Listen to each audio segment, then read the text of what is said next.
We are going to die on that curve. Engineer Frank Holland, SP-7551, Cajon Pass, May 12, 1989. A freight train moving at speed is one of the most unstoppable physical objects on Earth. At 9,000 tons, physics stops being a suggestion.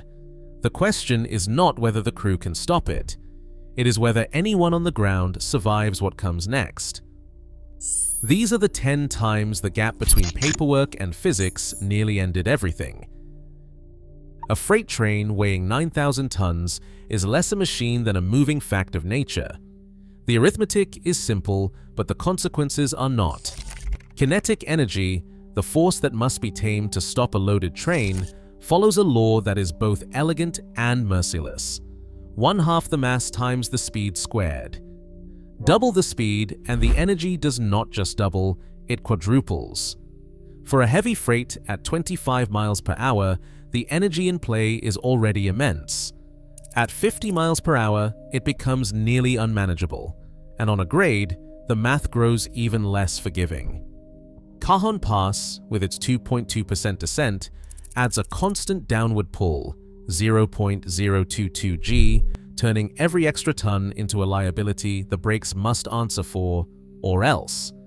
On paper, a train's weight is a number in a column, signed off by a clerk who may never see the steel and iron rolling out of the yard. In reality, that number is the difference between control and catastrophe.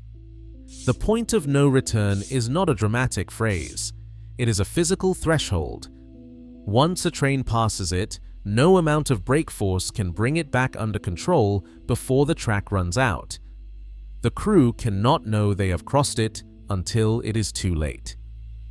The calculation lives in the background, silent and absolute. Frank Holland, the engineer on Southern Pacific 7551, understood the physics in his bones, if not in numbers. He was not alone.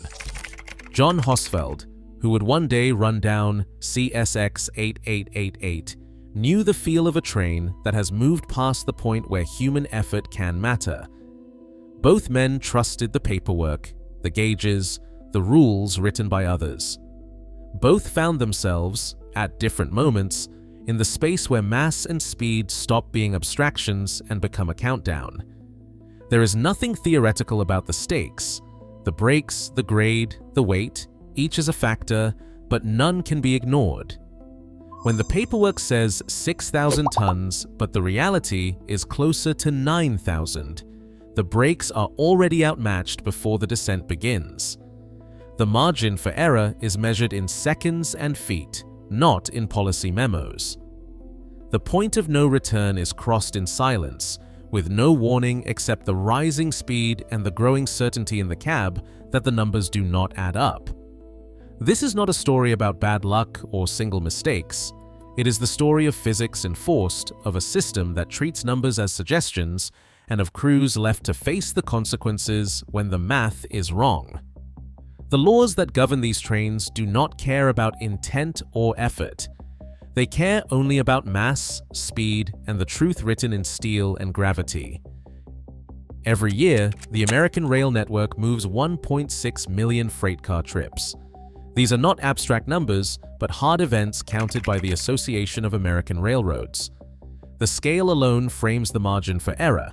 Each trip is a calculation, each calculation a potential point of failure. Heavy freight, the trains at the heart of the disasters and near disasters under scrutiny, typically falls between 6,000 and 15,000 tons. That range is not a record of extremes, but the daily reality for long-haul unit trains running coast to coast. When a train's manifest lists a number in this range, it is more than paperwork. It is the foundation for every operational decision that follows, from braking calculations to crew assignments. On Cajon Pass, the grade measures 2.2%. This is not an outlier, but a documented feature of one of the country's busiest freight corridors. The 2.2% descent translates to a constant gravitational pull, a force that must be matched by the brakes on every loaded car. For a 9,000-ton consist, the difference between a 2.0% and a 2.2% grade is not academic. It is the difference between a train that can be stopped and one that cannot. Regulations have not always kept up with these physical realities. Before 1989, Federal Railroad Administration rules required that dynamic brakes, the system that uses the locomotive's traction motors to slow the train, be automatically disabled when an emergency air brake application was made. The logic was to protect the air brake system, but the effect was to remove the most effective supplemental braking just as it was needed most. That rule was codified in 49 CFR, Section 229.13, and it remained in place until its reversal in the 1993 amendment, published in the Federal Register as number 93122. Only after public investigation and loss did the FRA require that dynamic brakes remain available during emergencies. Crew training followed a similar lag. The FRA did not mandate runaway train recovery training for operations on grades of 1.5% or greater until 1995. Only then did the agency require a documented curriculum for recognizing and responding to brake system failures, enforced under 49 CFR Section 239.261. Before that, mountain route manuals often omitted procedural guidance for a runaway scenario, leaving crews to rely on experience rather than instruction. These are the constants, the fixed points against which every incident must be measured. The numbers do not change from case to case, nor do the rules that govern the crew's actions at the time. They are the ledger entries that define the boundary between what should have been possible and what was allowed to happen.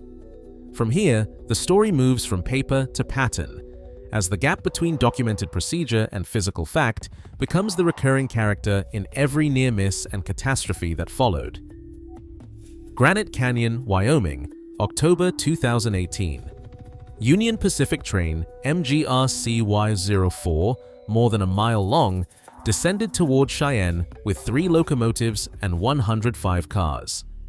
The engineer and conductor reported air brake trouble as the train gained speed on the grade.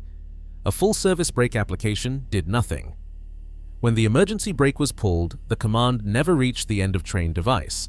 The train, now beyond human control, struck a stationary consist in the siding. 57 cars derailed, 2 crew members died. The NTSB found a loss of air brake pressure paired with a silent communication failure. Brake line continuity, an old, well-known weak point, had gone unmonitored on a train that never should have left the yard without a full compliance check. The crew never stood a chance. Hyndman, Pennsylvania, August 2017. CSX train Q38831 ran east with 5 locomotives and 178 cars, including 128 loaded and 50 empties.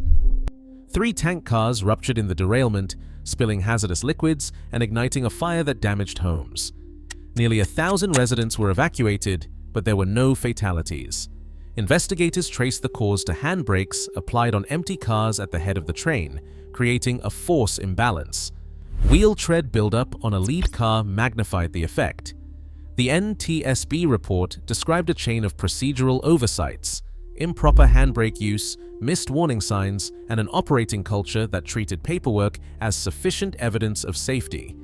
The town's survival depended on luck, specifically which tank cars ruptured and which did not. Cajon Pass, California, 1996. The Atchison, Topeka, and Santa Fe's intermodal consist crested the 2.2% grade with a mix of container and bulk cars. Partway down, the train lost brake pressure. The emergency air brake application, following the rulebook of the era, automatically disabled the dynamic brakes, the most effective means of controlling speed on a long descent. The train's weight, never precisely disclosed in the docket, exceeded the safe margin for air alone. The crew managed to keep the train on the rails, and no one died. The NTSB flagged the regulatory gap because the system's own rules made the train more dangerous in the moment of crisis. The paperwork and the physics had drifted too far apart. 2 years earlier, another intermodal train on the same grade suffered a similar fate. The 1994 docket is missing, but industry records describe a runaway that was stopped just short of a curve. The near miss never made it into a formal NTSB report, leaving a gap in the archive where lessons should have been written. No fatalities, no headline, and no procedural change. The pattern repeated, unbroken by the absence of disaster. Across these cases, the failures are not random. Overdue brake tests, blank weight fields, emergency procedures that disable the very tools needed to survive a grade, all are failures rooted in the distance between the numbers on a form and the reality of steel, gravity, and time. The crews responded as trained with the information they were given. The gap was not in their actions, but in the system that left them blind to the true weight of what they carried. Big Bayou, Canot, Alabama, 1993. In the darkness before dawn, Amtrak Sunset Limited carried 220 people across the Mobile River. A towboat, lost in fog, nudged a barge into the bridge's steel, bending the rails by just a few inches. The train hit that kink at 72 miles per hour. 3 locomotives, baggage cars, and 4 passenger coaches tumbled into the water. 47 people died. That was more than any other U.S. rail disaster in half a century. The cause was not a failed brake or a reckless engineer. It was a missing signal, a bridge unprotected by sensors, and a maintenance delay that left the train minutes behind schedule, placing it on the bridge at the exact worst moment. The gap here was not just paperwork, but the absence of a system that could have warned anyone, anywhere, that the track had shifted. The lesson was clear. Even a perfect crew cannot see what the paperwork never asks them to check. East Palestine, Ohio, 2023. A Norfolk Southern freight train, 151 cars long, rolled through the night with 51 cars carrying hazardous materials. Near the edge of town, a wheel bearing overheated and failed. The train derailed, spilling chemicals that burned for days. Vinyl chloride, butyl acrylate, and other toxins drifted over homes and fields. There were no immediate deaths, but the long-term health costs remain unknown. The technology to prevent this, electronically controlled pneumatic brakes, had been proposed, tested, and then abandoned after industry opposition. 5 years earlier, Norfolk Southern had spent billions on stock buybacks, not safety upgrades. The paperwork listed the cars, but the system allowed a train of this length and danger to run without the most effective brakes available. The gap was not ignorance, but a conscious choice to accept risk as routine. Roseville Yard, California, 1973. A military boxcar loaded with high-explosive ammunition arrived hot from the Sierra Nevada descent. The brakes, overheated by friction, ignited a fire that set off the cargo. The yard erupted in a series of blasts, injuring 43 workers and shattering windows for miles. No one died, but the echoes of that morning lingered in every subsequent investigation of brake heat and train handling. The pattern was already there: the physics of braking heavy trains on long grades, the danger of heat buildup, the need for precise inspection and cooling. 16 years before San Bernardino, the warning was written in the yard's crater and in the medical records of the injured. The system took note, but not action.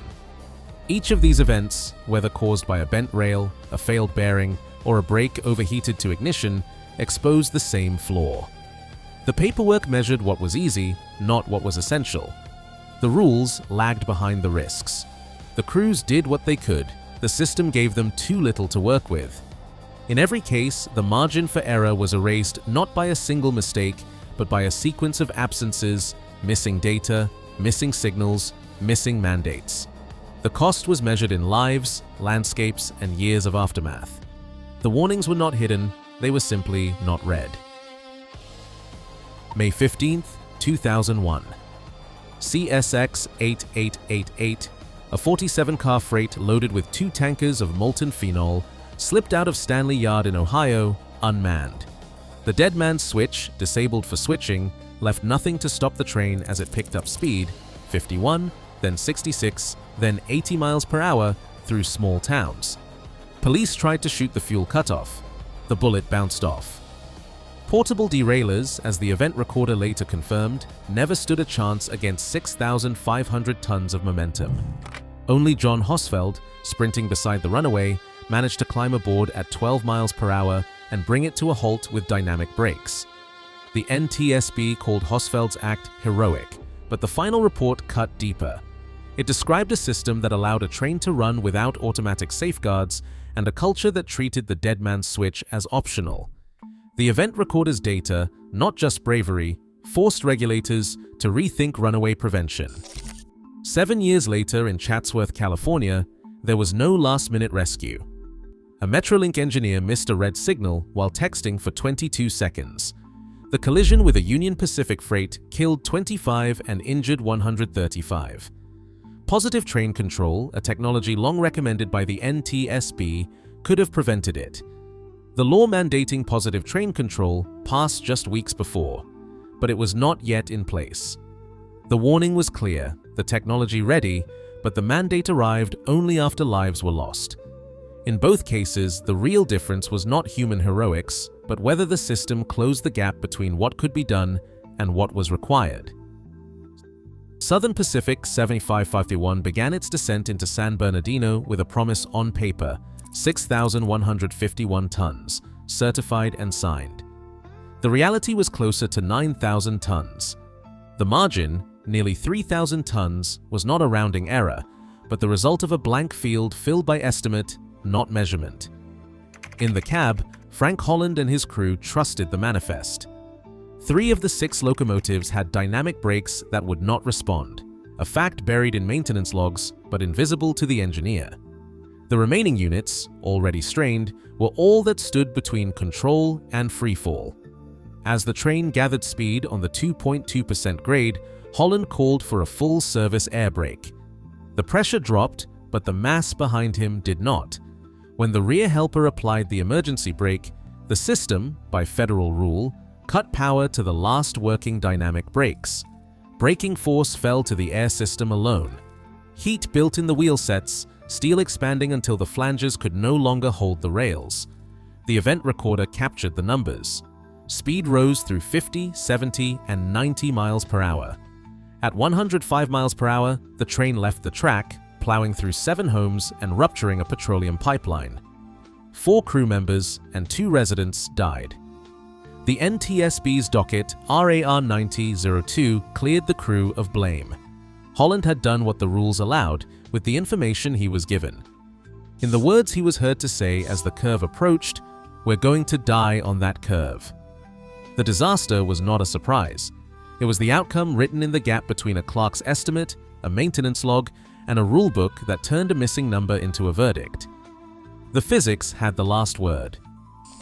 Today, the weight of every freight train is still a field in a database, filled in, guessed at, sometimes wrong. Federal audits in 2023 found ongoing gaps in train weight documentation and emergency brake policy. The lesson is not about blaming crews, but about the cost of institutional silence. Every safety rule on the rails was bought with a body count. The gap remains, waiting for the next calculation to be off by a ton.